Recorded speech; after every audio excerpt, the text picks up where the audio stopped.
Hello, जय हिंद। देखिए friends, RBSC 10th class की राजस्थान जीके की जो हमारी सीरीज चल रही है चैप्टर नंबर फर्स्ट की, इसके अंतर्गत आज हम मेवाड़ के इतिहास से संबंधित एमसीक्यूज कवर करने वाले हैं।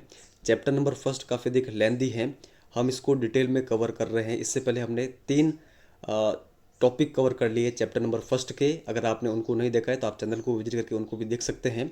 और देखिए, इस सीरीज को बनाने के अंतर्गत मेरा एक ही उद्देश्य है कि एग्ज़ाम में कहीं से भी आपके प्रश्न पूछ लिया जाए तो हमारी इस सीरीज से बाहर वो नहीं होना चाहिए। इसी कारण मैं चैप्टर नंबर फर्स्ट को इतना डिटेल में कवर करवा रहा हूँ, तो आप इसे अच्छे से फॉलो करिएगा। मुझे भी काफ़ी अधिक मेहनत लगती है पूरा मैटर को तैयार करने के अंतर्गत, तो आप अधिक से अधिक वीडियो को लाइक करके हमें भी प्रोत्साहित जरूर करें। और देखिए, लास्ट वीडियो के अंतर्गत मैंने आपको एक कमेंट वर्क दिया था, तो उसके अंतर्गत जो फर्स्ट 5 कमेंट आए थे उन स्टूडेंट के नाम इस प्रकार हैं: कृष्णा राठौड़, प्रेम सैनी, गिरिराज बेरवा, पूजा शर्मा और कमलेश कुमार। इन 5 स्टूडेंट ने सबसे पहले इस प्रश्न का आंसर दिया था, कालीबंगा का उत्खनन कितने चरणों या फिर स्तर के अंतर्गत किया गया था? तो 5 चरणों के अंतर्गत किया गया था। आज का जो कमेंट वर्क है वो इस वीडियो के एंड के अंतर्गत दे रखा है, और जो भी फर्स्ट 5 कमेंट हो गए उनका नाम नेक्स्ट वीडियो के अंतर्गत मेंशन किया जाएगा। चलिए इस वीडियो की शुरुआत करते हैं क्वेश्चन नंबर फर्स्ट से। किसके अनुसार गोहिल वंश ईरान के शासक नौसेका से संबंधित था? तो ये किसके अनुसार है? देखिए, ये हैं अबुल फजल के अनुसार। अबुल फजल का मानना था कि जो घुइल वंश था मेवाड़ का, वो ईरान के शासक नौसेका से संबंधित था। तो फर्स्ट नंबर ऑप्शन हमारा यहाँ पर सही आंसर है, ये आप ध्यान रखिएगा। घुइल शासकों को कौन वल्लभी के शासकों से संबंधित मानता है? तो 10th क्लास की बुक के अंदर ये सारे फैक्ट दे रखे हैं, आप इनको जरूर ध्यान में रखिएगा। कर्नल टॉड हमारा सही आंसर होगा, तो आप ये ध्यान रखिएगा। घुइल शासकों को वल्लभी के शासकों से संबंधित मानते हैं कर्नल टॉड। और नैन्सी और जो गोपी चंद्र शर्मा है, इनके अनुसार जो घुइल शासक थे, इनका संबंध था ब्राह्मणों से। तो ये भी आपको ध्यान में रखना है। गौरीशंकर हीराचंद ओझा के अनुसार गोहिलों ने अपना शासन कब स्थापित कर लिया था? तो इसका सही आंसर होगा, गोहिलों के द्वारा अपना शासन स्थापित कर लिया गया था 566 ईस्वी के अंतर्गत। फोर्थ नंबर ऑप्शन यहाँ पर सही आंसर होगा। राज प्रशस्ति के अनुसार बप्पा रावल ने चित्तौड़ के शासक मान मौर्य को हराकर कब चित्तौड़ पर अधिकार कर लिया था? तो देखिए, मोस्ट इंपोर्टेंट प्रश्न है। देखिए, किस प्रशस्ति के अनुसार? तो ये भी आप ध्यान रखिएगा, राज प्रशस्ति के अनुसार। तो बप्पा रावल ने मानमौरी को हराकर चित्तौड़ पर अधिकार कर लिया था 734 ईस्वी के अंतर्गत। तो फोर्थ नंबर ऑप्शन यहाँ पर सही आंसर होगा। चित्तौड़ पर अधिकार करने के बाद में बप्पा रावल के द्वारा जो अपनी राजधानी बनाई गई थी वो बनाई गई थी नागदा को। नागदा के अंतर्गत ही कैलाशपुरी में एकलिंग जी का मंदिर बनवाया था बप्पा रावल ने, तो ये आप ध्यान रखिएगा। और जो गौरीशंकर हीराचंद ओझा है, इनके अनुसार बप्पा रावल का जो वास्तविक नाम था वो था काल भोज। तो ये मोस्ट इंपोर्टेंट फैक्ट है, तो इन सभी के बारे में आप ध्यान रखिएगा। एकलिंग जी किस वंश के कुल देवता थे? तो ये कुल देवता थे गोहिल वंश के। थर्ड नंबर ऑप्शन यहाँ पर सही आंसर होगा। वीर विनोद के रचनाकार हैं, तो इस पुस्तक के रचनाकार कौन हैं? सही आंसर होगा थर्ड नंबर ऑप्शन श्यामल दास। तो आप ये ध्यान रखिएगा, श्यामल दास ने ये कहा था कि मेवाड़ के जो 84 किले हैं, 84 किलों में से 32 किलो का निर्माता कौन है? राणा कुंभा। तो ये भी फैक्ट आप ध्यान रखिएगा।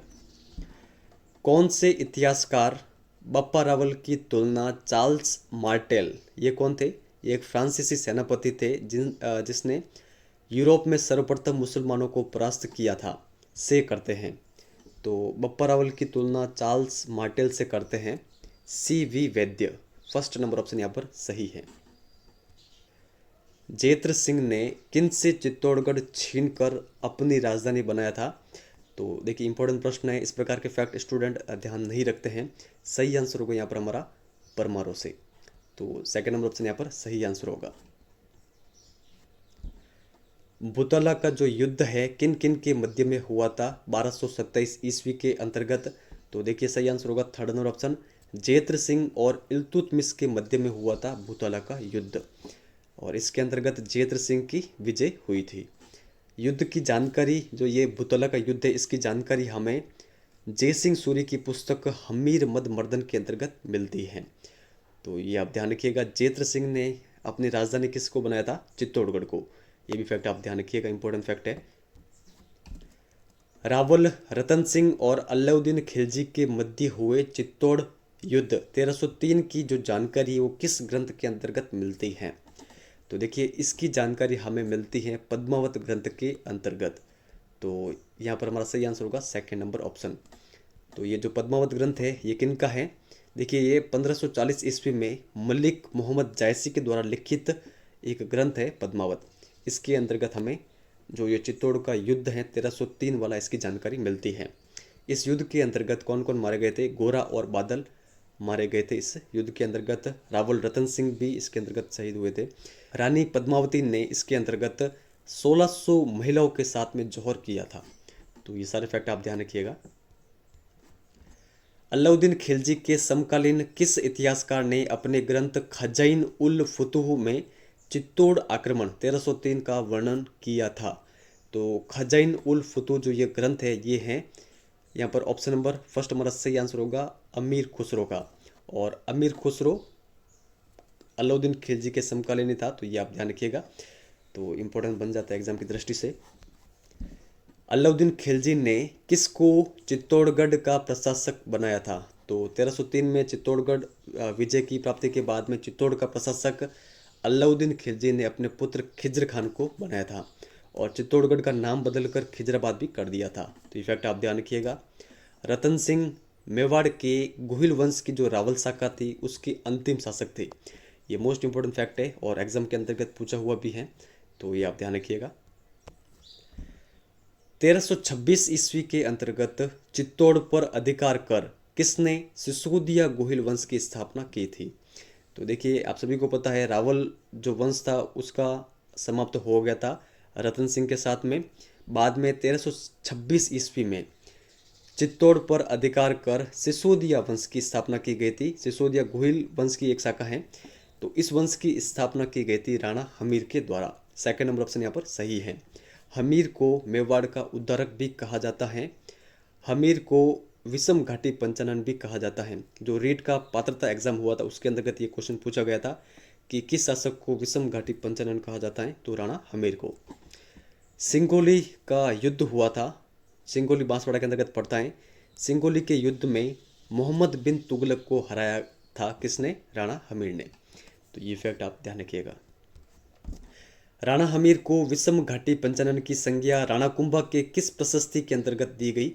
ये भी काफ़ी अधिक इम्पोर्टेंट प्रश्न है। सही आंसर होगा कीर्ति स्तंभ जो प्रशस्ति है इसके अंतर्गत राणा हमीर को विषम घाटी पंचानन की संज्ञा दी गई है। तो ये फैक्ट आप ध्यान रखिएगा। महाराणा लाखा के संबंध में गलत कथन कौन सा है वो बताना है। 1382 ईस्वी में मेवाड़ के शासक बने, देखिए ये कथन यहाँ पर सही है। मारवाड़ के रणमल की जो बहन है हंसाबाई से विवाह किया, ये भी कथन सही है। राणा लाखा के समय जावर माइंस से चांदी और शीशा बहुत अधिक मात्रा में निकलने लगा, ये भी कथन यहाँ पर सही है। इसी समय एक बंजारे ने पिछोला झील का निर्माण करवाया था, तो ये कथन भी सही है। तो कोई नहीं यहाँ पर हमारा सही आंसर होगा, कोई भी कथन यहाँ पर गलत नहीं है। 1433 ईस्वी में मोकल की झिलवाड़ा में किसके द्वारा हत्या कर दी गई? तो देखिए मोकल की हत्या चाचा, मेरा और मेहपा पवार इन तीनों के द्वारा की गई थी, तो सभी हमारा यहाँ पर सही आंसर होगा। तो ये आप ध्यान रखिएगा।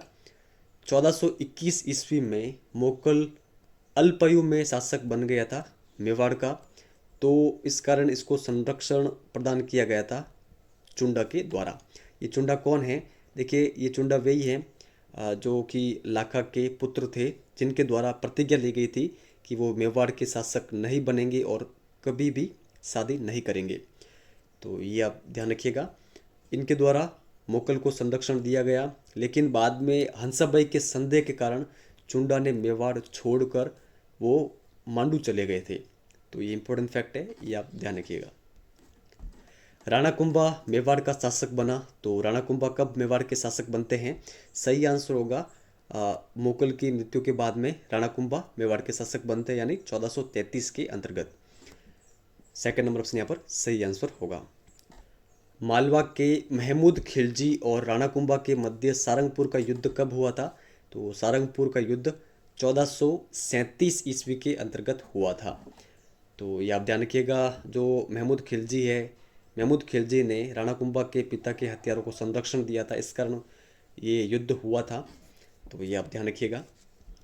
किस युद्ध की विजय के उपलक्ष्य में राणा कुंभा ने कीर्ति स्तंभ का निर्माण करवाया था? तो सारंगपुर जो युद्ध है उसके विजय के उपलक्ष्य में विजय स्तंभ या फिर कीर्ति स्तंभ का निर्माण करवाया गया था राणा कुंभा के द्वारा। राणा कुंभा ने मारवाड़ से मंडोर कब छीन लिया? तो देखिए सही आंसर होगा 1453 ईस्वी के अंतर्गत। तो ये आप ध्यान रखिएगा। बाद में संधि कर राणा कुंभा ने अपने पुत्र रायमल का विवाह मारवाड़ की राजकुमारी से कर लिया और मंडोर वापस किसको दे दिया? मारवाड़ के शासकों को। तो ये आप ध्यान रखिएगा। 1456 ईस्वी में किन किन के मध्य में चंपानेर की संधि हुई थी? तो देखिए ये संधि हुई थी मालवा के महमूद खिलजी और गुजरात के कुतुबुद्दीन के बीच में। इन दोनों ने प्लान बनाया था कि दोनों मिलकर राणा कुंभा को हराएंगे, लेकिन ये संभव नहीं हो पाया। राणा कुंभा ने इन दोनों की मिलने के बावजूद भी इन दोनों को हरा दिया था। ठीक है, एक वर्ष बाद में यानी 1457-58 के अंतर्गत युद्ध हुआ था। उस युद्ध के अंतर्गत इन दोनों की पराजय हुई थी और राणा कुंभा विजय हुए थे। राणा कुंभा ने कितने दुर्गों का निर्माण करवाया था? तो कवि राजा श्यामल दास के अनुसार मेवाड़ के 84 किलो में से 32 किलो के निर्माता थे राणा कुंभा। कुंभलगढ़ दुर्ग का शिल्पी कौन था? तो कुंभलगढ़ दुर्ग का शिल्पी था मंडन। थर्ड नंबर ऑप्शन यहाँ पर हमारा सही आंसर है। कुंभा ने चित्तौड़गढ़ के अंतर्गत कुंभ स्वामी श्रृंगार चौरी मंदिर एकलिंग जी का जो विष्णु मंदिर है उसका निर्माण करवाया था। देखिए बप्पा रावल ने एकलिंग जी के मंदिर का निर्माण करवाया था, लेकिन एकलिंग जी के मंदिर के अंतर्गत विष्णु भगवान के मंदिर का निर्माण करवाया था राणा कुंभा के द्वारा। तो ये आप ध्यान रखिएगा। और राणा कुंभा के समय ही रणकपुर के जैन मंदिरों का निर्माण करवाया गया था धनक शाह के द्वारा 1439 ईस्वी के अंतर्गत। तो ये आप ध्यान रखिएगा। एकलिंग महात्म्य के रचनाकार हैं, तो मोस्ट इंपोर्टेंट पुस्तक है, इसके रचनाकार हैं कान्हा व्यास। फोर्थ नंबर ऑप्शन हमारा सही आंसर होगा। संगीत राज संगीत मीमांसा और सूड प्रबंध के रचनाकार हैं, तो इन सभी पुस्तकों के रचनाकार है राणा कुंभा। कीर्ति स्तंभ प्रशस्ति के लेखक हैं, मोस्ट इंपोर्टेंट प्रश्न है, कई बार के एग्जामों के अंतर्गत पूछा हुआ है। अत्रि और महेश इसका सही आंसर है। राणा कुंभा ने किन पुस्तकों पर टीका लिखी थी? तो देखिए चंडी शतक, गीत गोविंद और संगीत रत्नाकर, इन सभी पर टीका लिखी गई थी राणा कुंभा के द्वारा। तो फोर्थ नंबर ऑप्शन यहाँ पर सही है। निम्न में से कौन सी उपाधि महाराणा कुंभा की नहीं है? तो देखिए जो विजय कटकातु और हाइड्रोलिक रूलर हैं ये राणा कुंभा की उपाधियाँ नहीं हैं।